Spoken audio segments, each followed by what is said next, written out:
안녕하세요. 북두 시민혁명군의 전영돈입니다. 오늘은 이번 시간에는 그 의대 정원 200명, 2000명, 의대 정원이 2000명을 정원하겠다는 정부의 정책 발표에 대하여 의사들과 의사협회에서 반발을 하고 있는 입장이고, 그래서 동맹 휴업, 동맹 휴학 등의 여러 가지 어떤 파동이 일고 있습니다. 거기에 대해서 제 생각을 몇 가지 말씀드리고 싶습니다. 그 국가적으로 어떠한 그 일을 할 적에 공공선이라는 의미에서 국가에서 인가, 허가, 면허, 신고 이런 그 행정 절차를 거치게 하고 있습니다. 그래서 의사는 의사의 면허가 있어야 되고, 또 영업하려면 영업 어떤 신고를 해야 되고 이런 경우가 있습니다. 그 중에서 이제 그 허가라든가 면허가 어떤 특별 허가로서 특권이 되는 경우가 있어요. 이제껏 우리 사회에는 이 자유민주주의라고 그러면서, 자유민주주의는 자유경쟁이에요. 근데 자유경쟁이라고 하면서 어떠한 국가 권력에 의해서 특허가 되는 경우가 있어요. 특권의식을 가지게 되는 경우가 있어요. 그런 게 어떤 경제 분야에서는 독점을 가지고 옵니다. 경제 분야에서 예를 들어서 주택 지역에, 예를 들어서 다른 곳에는 건평 100평에 그 건물이 차지하는 비중이 60%밖에 안 되는데, 일반 지역은 특별 지역을 지정해가지고 거기에 90%의 땅 100평에 90평의 건물을 지을 수 있다. 이러면 엄청난 큰 특혜잖아요. 그것처럼 우리 사회가 자유민주주의가 자생적으로 발전을 하지 않다 보니까 늘 급격한 변화를 가지고 왔습니다. 현대사라는 게. 그 가장 간단한 예가 산업화라는 데서도 알 수가 있어요. 우리가 농업 사회에서 급격한 산업화가 이루어졌습니다. 그거는 우리 국민들의 건면과 성실, 기타 여러 가지 이유의 국민적인 저력을 나타내기도 하고, 또 그것을 지도자들이 잘 이끌어 나갔다 하는 긍정적인 측면도 있지만은, 우리나라는 식민지라는 외부적인 산업화가 있었습니다. 현대사를 공부해 보면은 우리나라가 일제의 식민 지배를 당하는 그 시절에 자생적으로 산업이 발전한 것이 아니라 일본의 산업시설과 산업경영기법들이 한국에 무차별적으로 도입됐습니다.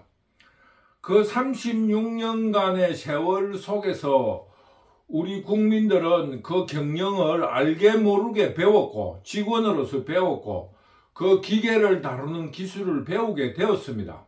그런 저력이 해방 이후에 토대가 되었다는 것도 무시할 수 없습니다. 그러면서 미국의 경제 원조 등으로 인해서 우리가 급격한 사회가 산업화의 성공을 가져왔다.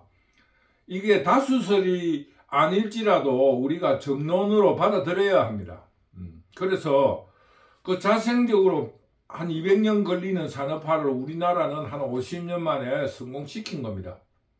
그 원인은 우리 국민들의 뛰어난 건면성과 성실성에도 있지만은, 그 강제적으로 외부적으로 도입된 산업화도 무시할 수 없다. 이거를 말씀드리고 싶습니다. 민주화 또한 마찬가지입니다. 급격한 성장과 마찬가지로 그 성장이 올바르게 됐기 때문에 민주화가 급격하게 이루어졌다. 자유민주주의라는 것도 우리는 미국에 의해서 도입이 된 겁니다. 그러니까 큰 격변 없이 민주화가 성공했다.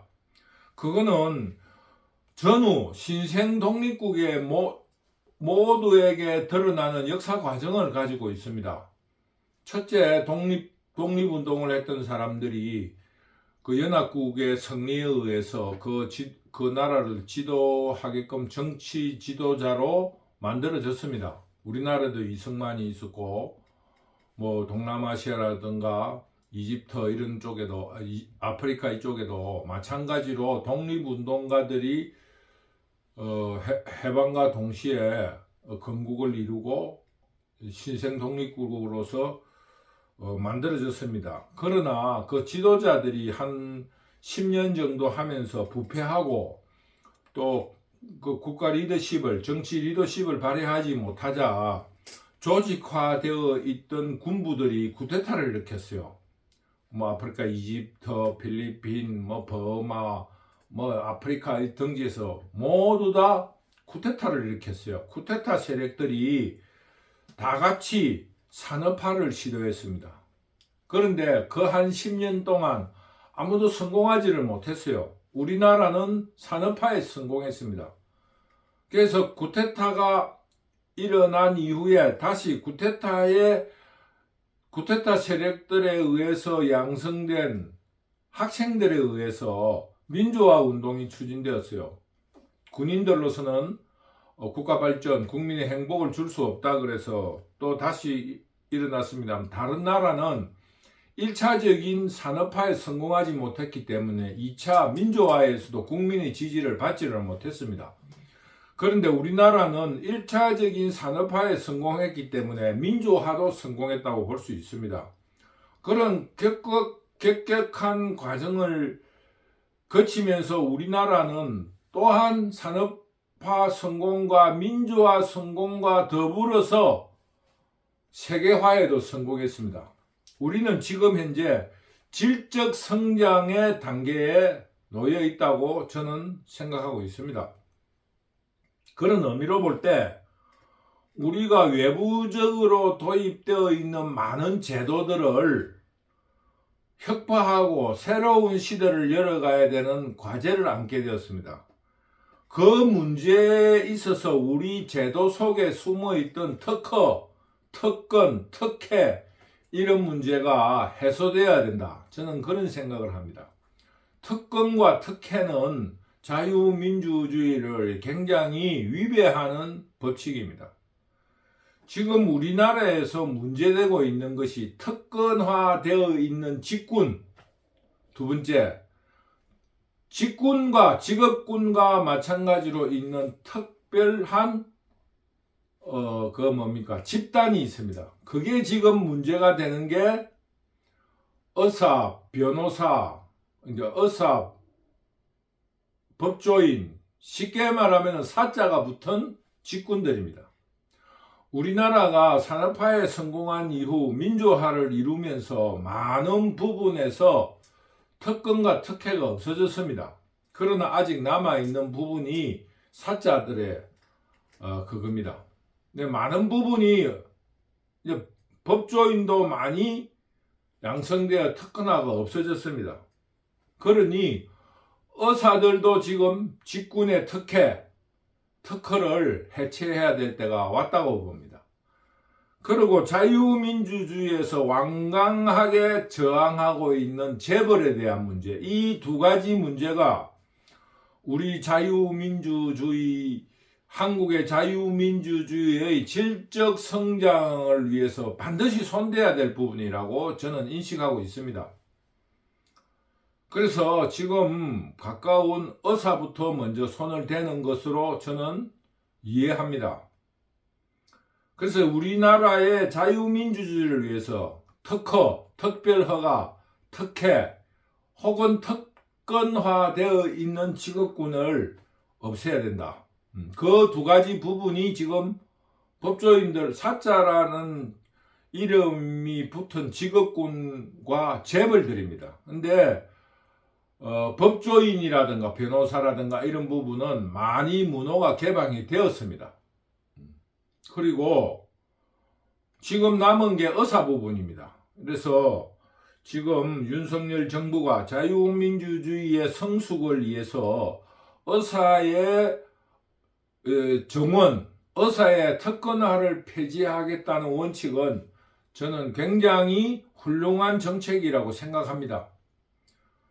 지금 현재 만들어진 법조인처럼 변호사처럼 양성하고 또 그들끼리의 경쟁에 의해서 또 성공한 사람이 있고 실패한 사람이 있으면서 그 장벽이 두꺼우면은 세계로 나가고 또 의사로서의 영업에서 자질이 없는 사람은 과학자가 될 수도 있기 때문에 많은 의사들이 배출되는 것이 절대 나쁘다고만은 할 수가 없습니다. 특권이 없어지는 게 나쁜 게 절대 아니거든요. 단지 지금 우려하는 거는 단기적인 입장에서 대량으로 쏟아져 나올 때 질적 저하가 있지 않겠느냐, 이 문제를 제기를 하는데, 그거는 자체적인 자유민주주의의 장점인 경쟁에 의해서 충분히 해소될 수 있다고 봅니다. 그래서 지금 현재 의사를 건드리고 다음 정부에는 재벌에 대한 문제를 면밀히 들여다봐야 됩니다. 그 특혜가 있고, 두 번째로 혜택을 받는 것만큼에 대해서 국민들에게 지금 헌신하는 그런 게 너무너무 부족하다, 저는 그렇게 생각합니다. 그래서 오늘은 재벌에 대한 문제는 다음에 거론하기로 하고 의사에 대한 문제를 이야기하고 있는 것입니다. 그래서 여기서 말하는 것이, 특허라는 것은 자유민주주의에서는 특별한 직업군 혹은 어떠한 집단에 대해서 베풀어지고 있는 특혜는 없어져야 한다. 그러나 개인적인 창의라든가 이런 지적인 재산이라든가 이런 특허는 있어야 되겠지만은 일정한 직업군, 계급화되는 직업, 이런 거에 대해서 특혜는 없어져야 한다. 근데 두 번째로 우리가 이야기할 수 있는 장기적으로 좋은 점이 있다. 경쟁에 의해서 질적 저하를 보완할 수 있다는 것을 이해하더라도 단기적으로 대량으로 쏟아져 나오면은 여러 가지 혼란이라든가 질적 저하가 있지 않느냐. 이것도 크게 문제될 것이 없습니다. 수요와 공급에 의해서 의사들에게 질적인 저하를 가져오고 또 경쟁에서 밀려나면은 그 우수한 인재들이 다른 과학 기술 분야에 진출할 수 있는 길이 있다고 봅니다. 의과를 나온 사람이 변호사를 할 수도 있고, 또 의사가 된 사람이 또 그 기초의학 의료품을 개발하는 과학자가 될 수도 있고, 생물학에 대해서 연구를 할 수 있고, 의료기공, 몸에 대해서 일어나는 그 보조기구를 만드는 그런 기술자가 될 수도 있고, 다양한 분야로 진출할 수 있다. 쉽게 말하면은 우리 지금 현재 대학도 그렇지 않습니까? 정확한 통계는 없지만은 여러 가지로 회자되는 이야기가, 대학의 전공을 그대로 사회에 살리고 가는 사람이 10% 미만이라는 통계를 본 적도 있어요. 흘러 가다 보면은 뭐 경영학을 나온 사람이 기술자가 되기도 하고 뭐 그렇게 흘러가는 거잖아요. 그것처럼 의사가 되었다고 꼭 의사가 되어라는 법칙은 없습니다. 물론 이렇게 이야기할 수 있어요. 의사가 되기 위한 사회적인 비용이 얼만데 그거를 그렇게 싸게 이 사회에 쓰이게 하느냐 하는 비용에 대한 효율에, 비용에 대한 생산성에 대해서 사회적인 생산성에 대해서 문제를 제기할 수도 있다고 봅니다. 그러나 그것은 큰 사회적인 에너지로 볼 때 무조건 비용에 대해서 손실이다 이렇게 이야기할 수 없습니다. 간단하게 말하면 지금 현재 일어나는 일로서 우리나라 인구의 원하는 사람이면 지금 거의 다 대학을 졸업을 합니다. 대학이란 4년제를 졸업하고 은행원이 되는 것은 큰 사회적인 비용을 낭비하는 거라고 할 수 있어요. 그 숫자 맞추는 거에 불과하고 적어도 그 영어로 말하면 클럭, 사무원, 우리나라로 치면 중학교만 나오면 누구나 할 수 있는 일이라고 생각합니다. 물론 그 위에 관리직으로 넘어가면 큰 금액을 맡기니까 그 실수를 하면 큰일 난다고 할 수 있지만은 피라미드 구조의 하부 구조의 은행의 창구에 있는 사람은 중학교만 나와도 할 수 있는 거예요. 충분한 훈련을 받으면. 그러니까 사회적인 비용에 대해서 이야기하면서 의사에 대해서 지나치게 강조하는 것은 도리어 혼란을 부추기려는 그런 세력들이라고 할 수밖에 없어요. 사회적인 비용이라는 측면에서 보면은 교육에 대한 사회적인 비용이라고 생각하면은 그런 문제가 꼭 의사에만 있겠습니까? 그러니까 그거는 지나친 우려이고 지나친 혼란을 부추기거나 정부 정책에 반발하는 세력들이 지나치게 부정적인 면을 부각시키려는 의도라고 생각합니다. 그래서 의과대학을 나와가지고 모두가 의사가 되어야 된다 하는 전제를 버려야 된다. 그래서 저는 의대의 2,000명 정원은 충분히 좋은 거다. 그리고 의사들이 특혜가 아닌 특별한 특허를 얻은 직군이 아닌 일반 보편적인 국민들과 비슷한 대접을 받는다고 하면은 의과대학은 저절로 줄어들 겁니다. 그거는 자유민주주의의 가장 큰 장점입니다. 우리가 아시다시피 70년대까지만 해도 각 대학에는 농과대학이 있었습니다. 그리고 60년대까지는 농과대학이 굉장히 우수한 학생들이 많이 갔습니다. 잠사학과, 이제 누에를 치는 그런 농대를 나온 사람은 뭐를 할 수 있냐면 그때는 우리나라가 산업시설이 미비하고 직물공장이 많았기 때문에 비단공장, 요즘 말로 하면 취직이 잘 된 거예요. 그것처럼 그러나 지금 농대가 없어졌잖아요. 그리고 지금 컴퓨터학과라든가 지금 산업화의 기술 발달에 따라 일어나는 산업화, 그 다음에 생명공학, 그 생명공학이라는 게 의과대학 아니겠습니까? 그 기초학문이 의과대학인데 의과대학을 정원을 더 많이 해도 괜찮다고 저는 봅니다. 다만 일시적인 혼란이라는 거는 3, 4년이에요.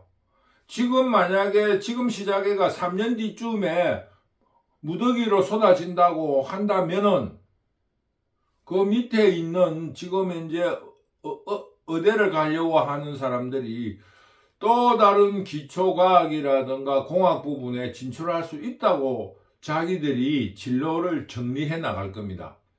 지금 의과대학이 왜 지금 우수한 학생이 많이 가고 치열합니까? 특혜가 되어 있기 때문에 그렇습니다. 지나친 대우를 받는다고 국민들이 인식할 수도 있는 겁니다. 물론 당사자들은 우리가 죽도록 고생한다 그러는데 그거는 당사자들의 이야기고 인생살이에서 죽도록 고생하지 않는 사람이 어디 있겠습니까? 그런 의미로 볼 때 의과대학의 정원은 시의적절하다. 또 이런 문제일수록 충격적이고 혁신적이고 혁명적인 발상으로 다가가야 된다. 그냥 100명, 200명 늘리는 것이 아니라 충격요법으로 한 2,000명 늘리도 괜찮습니다. 그 2,000명이라는 숫자는 제가 볼 적에 변호사, 로스쿨의 정원이 지금 약 한 2,000명 정도 돼요. 2,500명에서 2,000명. 그러니까 막 그런 거를 기준으로 한 것으로 저는 추론이 됩니다. 그래서 뭐 2,000명 충분히 가능하다고 봅니다. 그리고 이렇게 되면은 국가 자원의 문제에 있어가지고 우수한 학생들이 고르게 배분되는 그런 효과도 가져올 것입니다. 그러므로 사회적인 비용 혹은 우수 인재의 균등한 배분 등을 생각할 때 의대 정원 2,000명은 로스쿨 정원 2,000명과 같은 수준으로 충분히 한국 사회가 감당할 수 있는 인원이다. 저는 이렇게 생각합니다. 그래서 우리가 지금 자유민주주의의 질적인 성장, 선진화를 나간다 할 때 이제껏 허용되었던 특혜, 특허, 특권 이런 여러 가지의 제도적인 보완이 필요하다. 이런 차원에서 의대 정원 2,000명의 정원을 저는 적극적으로 지지합니다. 아까 처음에 말했던 것처럼 우선적으로 이런 일은 충격요법으로 할 수밖에 없고 2,000명이라 하는 기준은 로스쿨이 한 2,000명에서 2,500명의 정원을 가지고 있는데 이런 숫자를 지금 한국 사회에서 한 도입에서부터 지금 한 15년 됐는데 첫 졸업생을 배출한 지가 약 한 13년이 되었어요. 충분히 훌륭한 제도로 자리 잡고 있다고 봅니다. 그래서